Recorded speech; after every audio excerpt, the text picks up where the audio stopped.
আমি বারবার আজ এ কথাই বলছি, সারা বাংলাদেশে এ কথার আমি বারবার উচ্চারণ করছি, জাতির কর্ণকুহরে পয়গাম পৌঁছে দেওয়ার চেষ্টা করছি। সেটা হলো আজকের এই একবিংশ শতাব্দীর নতুন জাহেলিয়াত হলো যে আলেম সমাজকে যথাযথ মূল্যায়ন করতে প্রস্তুত নয়। কেউ আলেমদেরকে শুধুমাত্র মিলাদের হুজুর হিসেবে দেখতে চায়, কেউ আলেমদেরকে শুধু মসজিদের ইমাম হিসেবে দেখতে চায়, কেউ আলেমদেরকে শুধুমাত্র বিবাহ পড়ানোর কাজী হিসেবে দেখতে চায়, কেউ আলেমদেরকে শুধুমাত্র পিতামাতার মৃত্যুবার্ষিকীর খতমের মুনাজাতরত অবস্থায় দেখতে চায়। বেশির চেয়ে বেশি আলেমদেরকে মসজিদের মিম্বরে খুতবারত অবস্থায় দেখতে চায়। আবার সেই খুতবা কি হবে সেটাও তারা বলে দিতে চায়।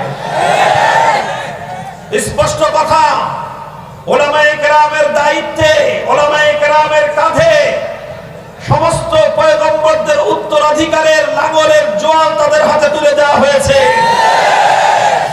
কাজে আলেমদেরকে সেভাবেই মূল্যায়ন করতে হবে।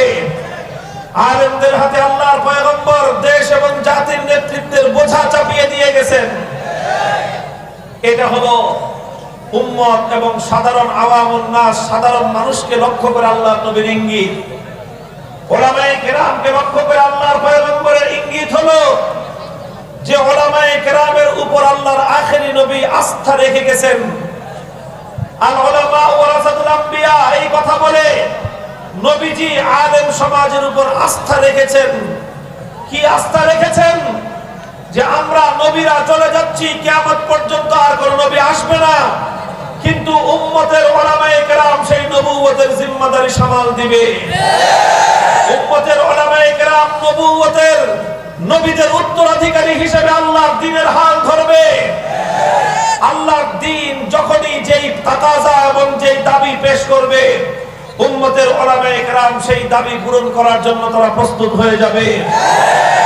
মুহতারাম হাজিরিন, এই অনুভূতি থেকে আমরা এই কথা বলি, এই অনুভূতি থেকে আমরা এই কথা চিৎকার করি। তোমরা কেউ আমাদের উপর আস্থা রাখতে পারো আর না পারো, আল্লাহর নবী আমাদের উপর যে আস্থা রেখে গেছেন, উম্মতের যে আমানত আমাদের কাঁধে তুলে দিয়ে গেছেন, সারা দুনিয়াকে আমরা নারাজ